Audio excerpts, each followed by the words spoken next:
Thanks, Francois, and congratulations again. So it's a treat to be with you guys this morning, and I've been talking to a lot of your bosses this whole week.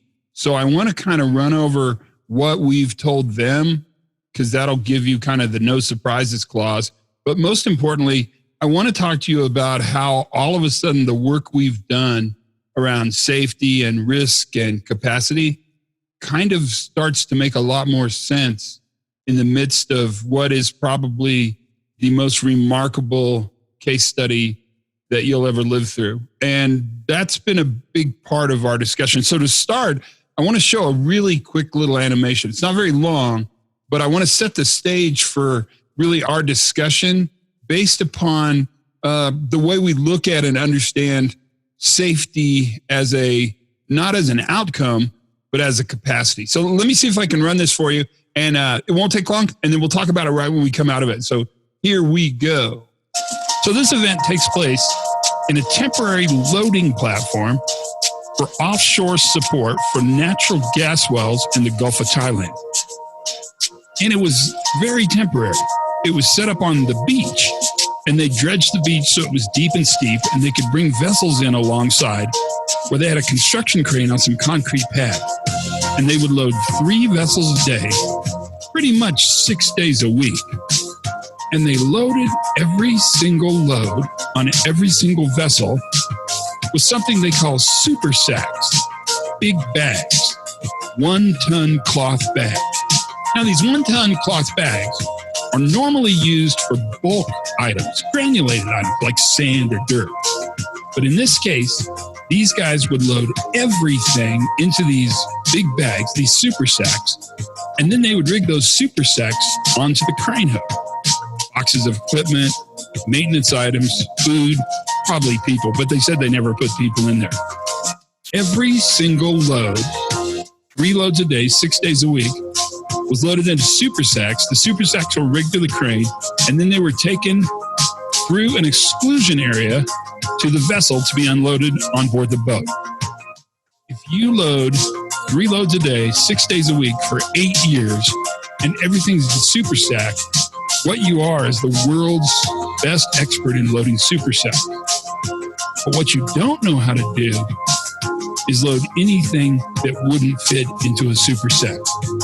And that's where this story takes a turn. Because for the event, this crew was asked to load an inline gas separation unit. It's basically a piece of equipment that's in a piece of pipe. It's long, skinny, and heavy. If you look up in the dictionary things that won't fit in a bag, the definition starts with long, skinny, and heavy. And so these workers were faced with a condition that was off normal and they had not faced before. They had to solve the problem. And so what they did was adapt. So instead of using the super sack like a bag, they decided that they could use that same super sack like a sling. So they found the middle of the piece of pipe, and the way they found the middle was by calculating halfway the center of gravity, so the center of the piece of pipe. And then they wrapped the bag once around, and then a second time around, so the handles of the super sack were pointed forward, and they hooked those handles up to a crane. Then they took a piece of rope and tied some very tight knots to keep the bag as secure as possible. They lifted the bag with the crane, and they started to move the load towards the boat. Now, the crane never moves because it's on a concrete platform on the beach. And the biggest hazard these workers have is suspended overhead load. You never want a person underneath a suspended overhead load. And because the crane never moves, the load always flies in the same place. And so what the guys did is they figured out long ago where the danger zone was. And in that danger zone, they put some small fences and some red X's on the beach. This kept people from beneath the suspended load while they loaded the crane. So they lift this pipe up, and it's very curiously balanced, and they start to swing the load towards the vessel. And what do you think happens next? You're right. it has to fall. Because if it doesn't fall, this is the dumbest story on earth. And it does. And it falls hard. And it hits the beach. And it breaks this piece of equipment into a lot of small pieces. Now, this will fit in a bag. But when it falls exactly where they predicted it would fall. It lands inside that exclusion zone. Operations halted because they broke a very important piece of equipment. But when it fell exactly where they predicted it would fall in case it fell. Nobody got hurt, but operations ceased. Here's my question for you. Is this a success or a failure? And what's so important about that idea is that is a choice, a strategic leadership decision. And part of what we want to talk about is that how we respond to this crisis, or really set of crisis, is really up to us. And the ability to bounce forward, I think, is based upon a premise that we've talked about for years. And that's the idea that redefining safety, not as the absence of accidents, right? Because that you can't really tell if you're good or you're lucky. We want to redefine safety as the presence of capacity. And so what's been interesting for all of us on this call, because we're all kind of on the practitioner's side of this equation, is that for a long time, we've talked about the presence of controls and barriers and systems and capacity. And now we're tested, because capacity is a weird thing. And you've really seen this. When you have capacity, it's expensive and takes time. When you don't have the capacity, it's really expensive and it eats all the time. And part of what we're learning based upon the past really 5 months, this post-response to the crisis that hit us globally, is really not the presence of uncertainty, it's the presence of capacity. And so moving our thinking really allows us to take such a horrific event as a global pandemic, an economic crisis, a justice crisis, and a lot of psychological stress, and understand it and actually become better, bounce forward out of that system. Now, to get there, we have to talk a little bit about the journey we've taken. And we've all taken this journey, so it's pretty easy to talk about. This journey really is a journey that started in compliance in our world, went through design in our world, and then we started looking at the socio-technical systems, the human performance.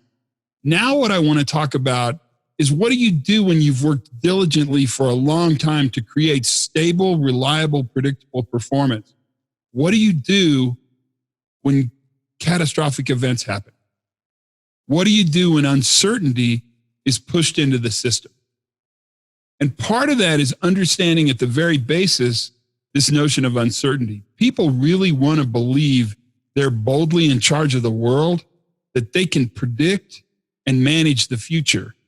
The problem with that is that you can't.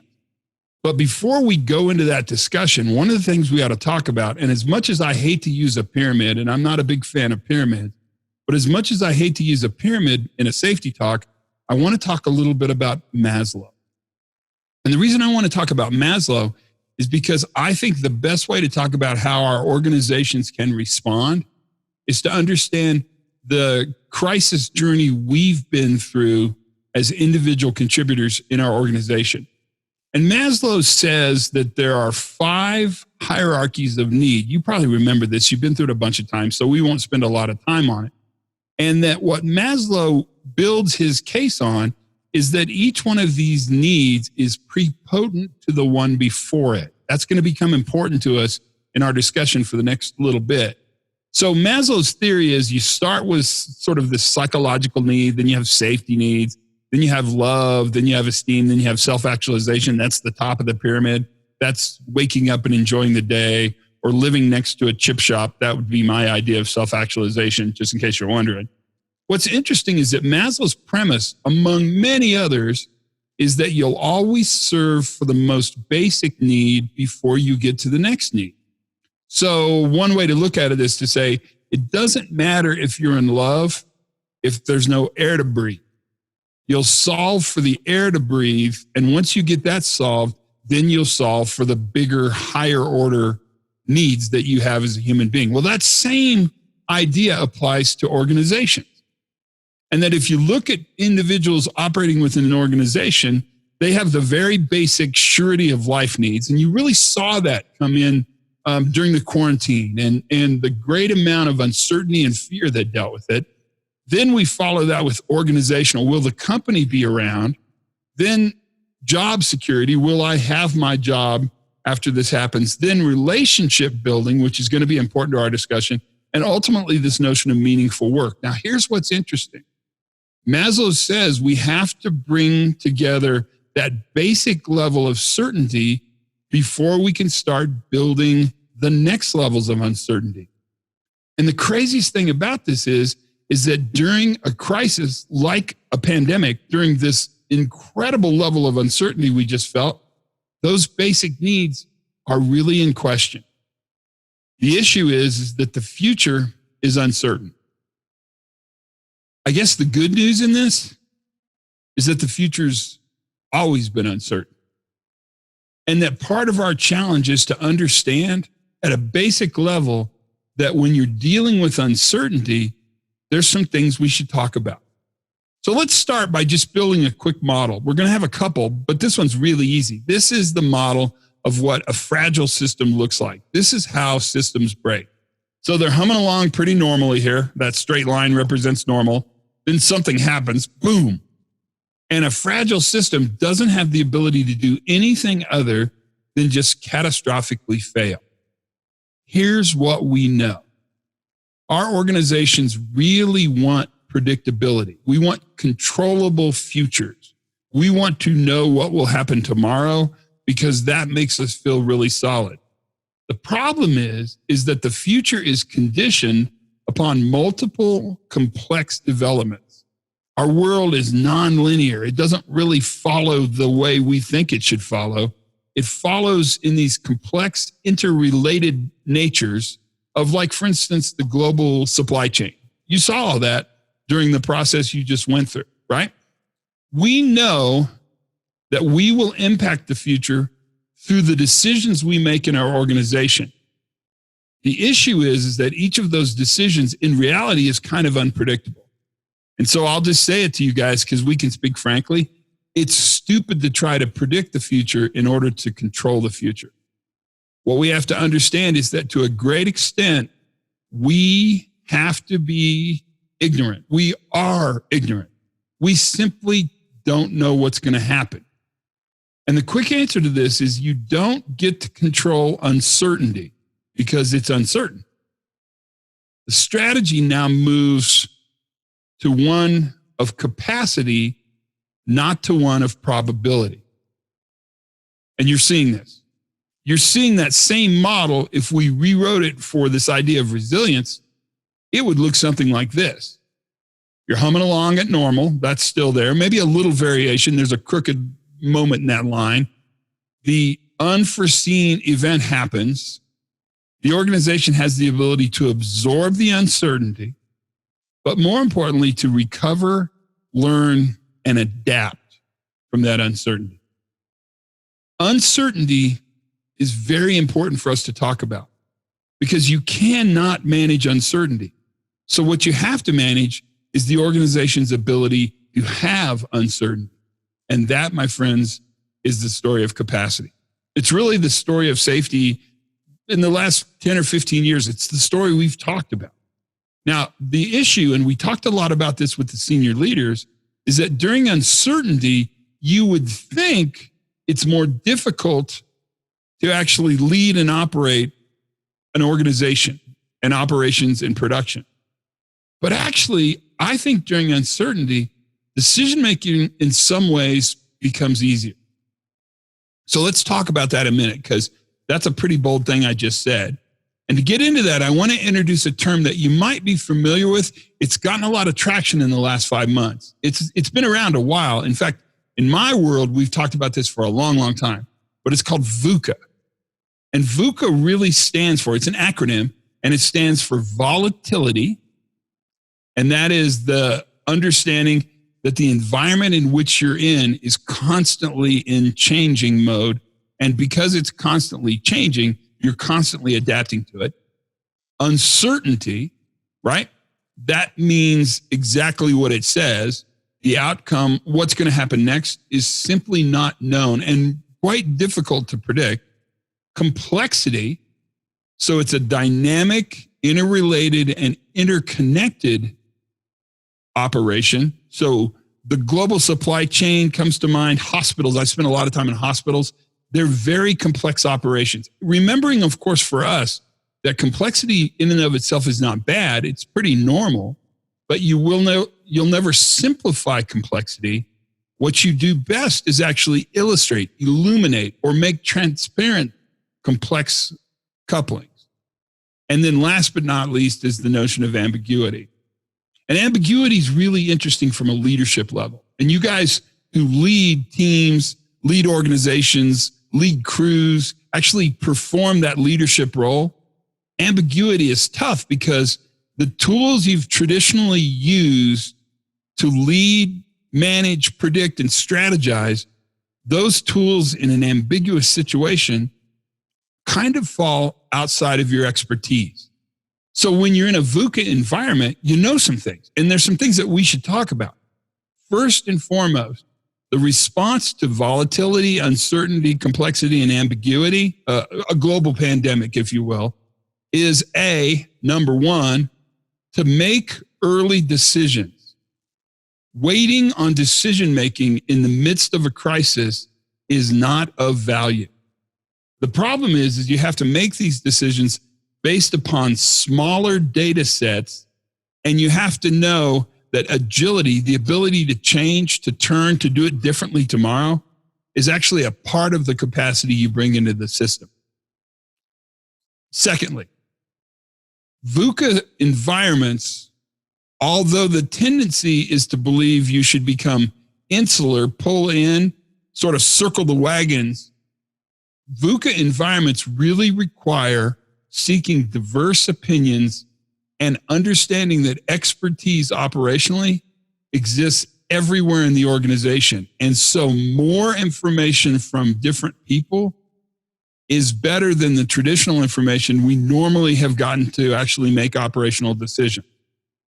Third one, we have to be able to temporarily trade short-term success for long-term stability. And you saw this. So what's interesting, in the midst of a crisis, when operations still must be maintained, and many of you understand exactly what that is because many of you fall into the category of being essential parts of the organization and keeping the organization functioning. That's pretty normal. When operations must be maintained, the first thing to go is really the administrative bureaucracy that we've traditionally managed operations with. The rules almost always are thrown out the window in order to get work happening.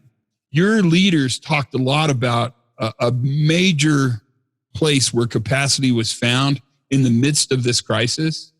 And what's interesting is every single session we talked about, they brought up the fact that workers were given parameters by which the work should be done and then allowed to make decisions in a trusting and productive way within those parameters to solve problems.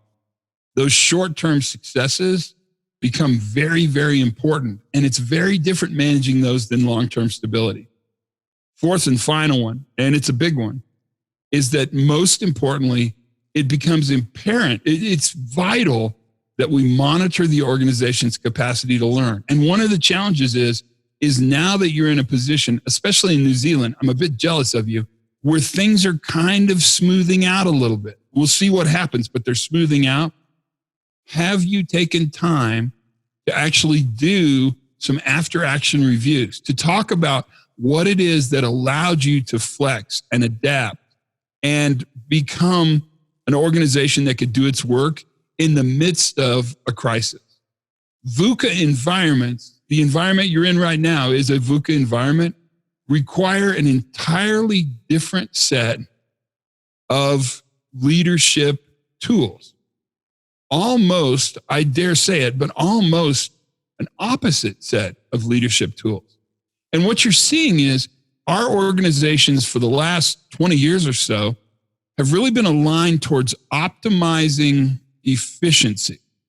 So you saw things that made the system more efficient. Lean thinking is a great example. Not a bad thing, but what's changed in the midst of this crisis is now there's a great amount of support, pressure even for you guys to not optimize towards efficiency, but in fact to optimize towards resilience.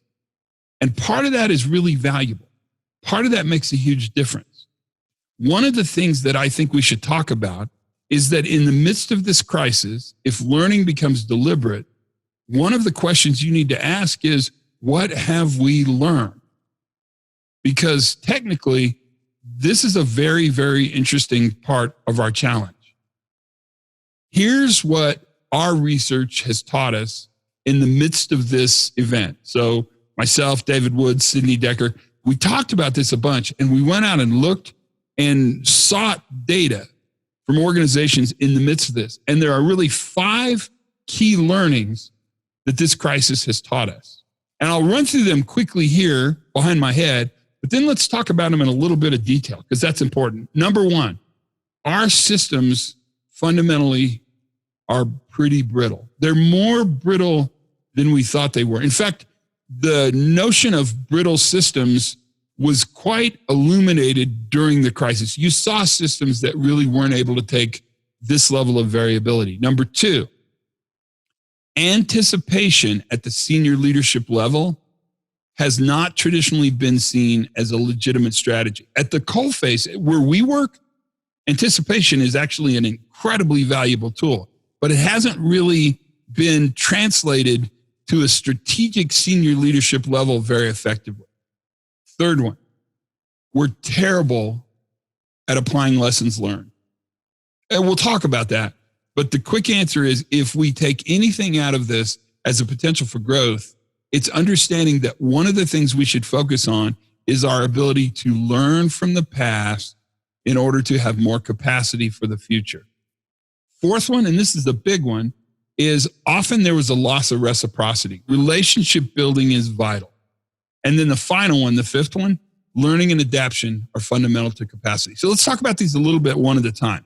First and foremost, our systems themselves are fundamentally brittle. And systems fall into a couple categories. Here's what I've seen, and these observations are relatively interesting, is I really see 3 types of systems. There's the first one, which is a fragile, non-robust system. This is a system that when some variability, uncertainty, a pandemic happens, the system has one action, and that's to fail. The second one is the idea of a stable, non-robust system. These are the ones you're dealing with now. They appear stable. They read as stable. The management dashboard almost always looks green, but when variability happens, it tries as hard as it can to control it, but then it fails. Ultimately, what we want to look at is this idea of a resilient system. That's a system that has the ability, when uncertainty transpires within the system, to flex, adapt, and recover. I always kind of think of this as like a sailboat, right? A fixed keel sailboat. If things really get bad, drop the sheets, put it into the wind, and it'll recover back. It has the ability. In fact, Nassim Taleb calls this anti-fragile. And I would challenge us, just between you and I, that out of the pain we have felt during this pandemic, the least thing we should be able to get is knowledge on how to make our systems more resilient. But the key is to realize that change is a systemic change. So one of the challenges we talk about when we talk about brittle systems is when systems fail, how do we understand that? How do we look at it? And there's really a couple things. A, either people made bad choices, but that one's a little old school, pretty blamey, and not terribly interesting. Or B, people had bad choices. The difference between making bad choices and having bad choices is profound.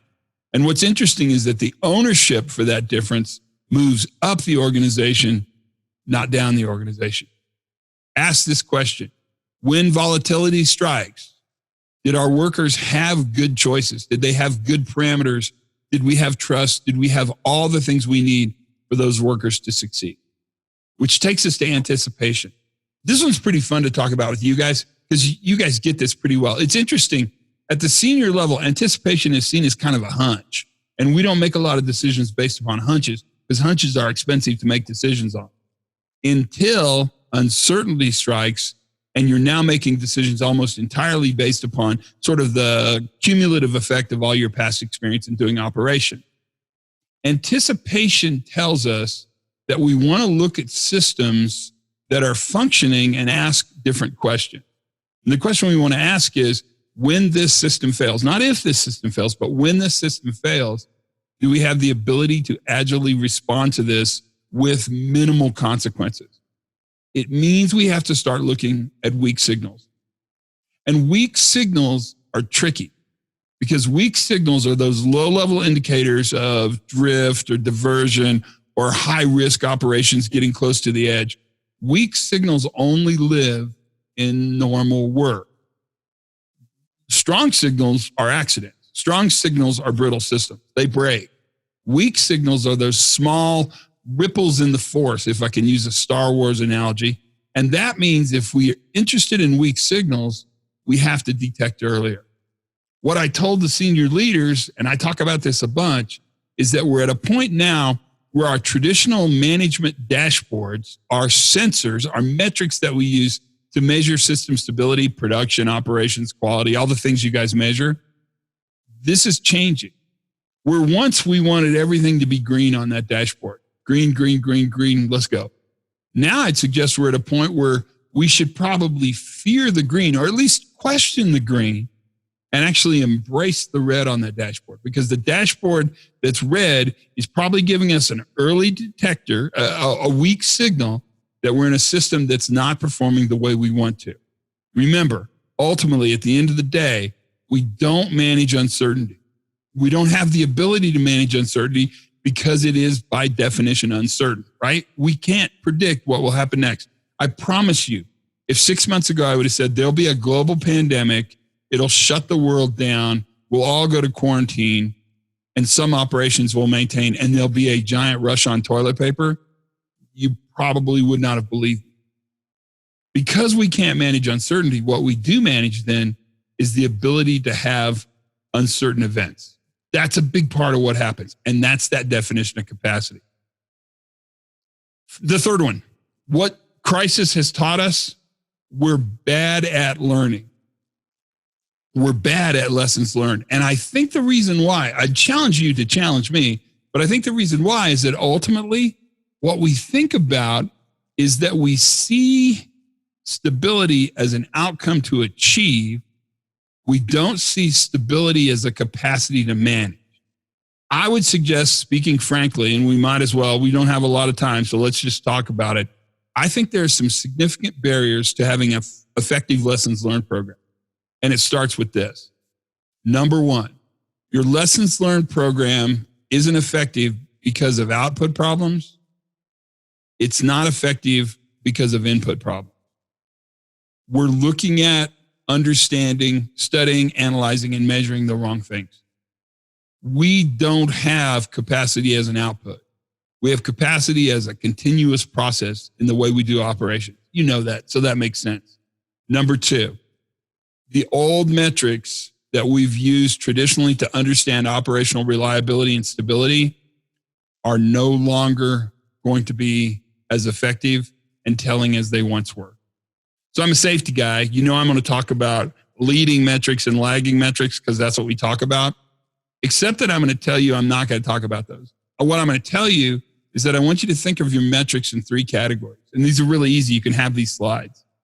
First and foremost, you will have summative metrics. You'll have metrics that measure what happened. Those are easy to measure and they're pretty valuable even in the midst of a pandemic. That production matters. Number two, there's a second form of metrics that is really process use metrics. Those for us on the working end of the stick, those are pretty valuable because those tell us if capacity is present and if people are constantly monitoring, maintaining, and using that capacity. So instead of measuring how many people didn't fall, what we'd want to measure is how available fall protection is. That's a great process use metric. And then the final one, which is not lagging, and not leading, it's the idea of a formative metric. Build metrics that actually create the outcomes you want. So if you're interested in measuring the number of after action reviews you do, that's just an example. But if you're interested in measuring that, if you're interested in having after action review meetings, the quickest ways to measure it. Those are formative metrics. We do what we measure, and so formative metrics really make a difference. The third one, there's a real failure to recognize data. And part of that is because the traditional data we've used is probably easy to measure, easy to maintain. We're going to have to look differently into places where we can get earlier signals in the system to look for potential ripples in our stability. Fourth one, we've waited for perfection. I cannot talk. We want to somehow find the perfect metric, the metric that's predictive. It doesn't exist. We've got to look at a lot of metrics from diverse places and then manage information as quickly as we can. Smaller data sets quicker help you make quicker decisions. The fifth one, humility. We don't know what we don't know. And part of what's changed, and you know this, is that access to leadership has changed dramatically because in many ways, Zoom is kind of the great social leveler. People who used to talk a lot don't have as much opportunity to talk. People who never talk, all of a sudden their head is in a box in the Brady Bunch screen, and they're actually offering information to you. And then last but not least, this is kind of a term we use where I work, a lack of DPO. DPO stands for differing professional opinions. The quick answer is these are barriers to why we don't learn. But if you're actually going to ask me to fix the problem, here's what I'll tell you. If you're not getting the information you want, it's not the staff. It's you. If you're not getting the information you want, ask different questions. So if you're not getting data quickly and efficiently in order to make decisions based upon the daily presence of the VUCA pressure, don't push harder on the group to give you data they don't know you want. Ask questions that actually elicit different levels of information, because ultimately learning is deliberate, and it has to be a deliberate improvement strategy. Learn on purpose. The fourth one, this idea is really powerful, and that is reciprocity. So here's what I'm going to tell you. If you're not present when normal high-risk work is happening, you don't have the right to be present when a failure takes place. You've got to be there when normal work happens in order to earn the right to be there when trouble arises. And that's a very important part of what happens, because what we've learned, and you know this because you leaned on these hard, is that the relationships that we've built within our community, within our organizations, within our teams, our crews, our industries, our countries, the global reach we have in the work we do, those relationships were perhaps the greatest source of capacity during this multiple crisis event. The quick answer is the workers that we have are moving from the traditional view, which is that workers were sort of outsiders, uninformed, brawn but not brains, to a much more enlightened view. Workers are insiders. They're responsible. They're smart. They generate ideas. They're not process users. They're process owners. And ultimately, and this is what your senior leaders told us, is that we rely on those workers to actually create production in the midst of highly volatile, highly uncertain times. We know that's true because we watched it happen. That perception shift in how we look at workers really allows you to understand lots more about the work we do, because ultimately access to you has changed, and it's changed pretty dramatically, which takes us to the fifth one, which is the idea of learning. So you guys know this, but I'm going to walk you through it really quickly just because we should. This white line represents how work is supposed to happen. It's normal work. It's what CEOs and MDs manage. This is work on scope, on schedule, on budget. This is the perfect world, the perfect worker, the perfect customer. That's the white line. If that's the white line, this blue line really represents what you do. You manage variability all the time. In fact, you don't manage procedures, you manage variability around procedures. That variability is super normal. It happens all the time. When a crisis happens, that line's going to change a little. And you've watched it change. So we don't really have high levels of variability, low levels of variability. What we have is dramatic uncertainty with dramatic impact to the organization. It's people, it's production, it's customers, it's schedules, it's supply chains, dramatic impact. And we can add one more line because we should. And that line is risk, right? The hazards that we impact. So you've got normal work. That's what's supposed to happen. That's the old world. You've got the new world, which is the blue line that's all wiggly. And then you've got the red line. Traditionally, where we've put our effort, our data collection, our management, our leadership is in this gap. But I would suggest that gap is the old alignment towards efficiency. Make the system perform the way we think the system's going to perform. Lean the system out. Save jobs, look for ways to create efficiency. During uncertainty, I would suggest that gap is present. It's normal. It's not even very interesting. The gap that we're now managing has changed. That's the gap we're managing now. Where once we managed what happened, now we're managing what's happening. And that's a huge part of how we think about it. In fact, we're not talking about safety so much anymore. What we're talking about now is this notion of operational excellence. This is how the world moves. Operational excellence is defined as your organization's ability to learn from its very own operations. I'm constantly taking data from myself. And it's hard to do, but the world's changed and it requires you do it. So is the change worth it? Well, let's talk about it. I think there are some strategies leaders must have. And if they don't have these, they need to develop them really quickly. I'm going to start with, because I think I should, the 5 principles of kind of new safety. And they're really simple, but they're ultimately very valuable during periods of uncertainty. 1, people make mistakes. Build systems that are tolerant of mistakes. 2, blame is stupid and takes you away from improvement. 3, learning is vital. 4, context drives behavior. And last but not least, how managers respond, is this a success or a failure, is everything. But to get there, this is what we need to talk about. Absence of crisis, what we need to do is deliberately build resilience into our system. We want to build systems that in fact have capacity, have room between that blue line and that red line. That resilience is incredibly valuable. And in a way, this bouncing forward idea, how we get better from this, in a way, the realignment, optimization towards efficiency, moving to optimization towards resiliency will help us greatly in managing things like industrial safety, process safety, safety by design. A lot of the things we do would directly benefit from the ability to say, this system is brittle, this system is fragile, we need to build capacity here. It's not if it fails, when it fails, this is what we can count on. That deliberate action to build resilience is really important to what we do. Number 2, we must insist upon diversity of information. We have to be able to talk to the people who do the work. And we have to ask them this question. And there's really a couple questions I'd ask, and they're important. The first question is during the crisis, when essential workers were performing essential work and production was happening, what worked well? What did you get rid of? What did you throw away?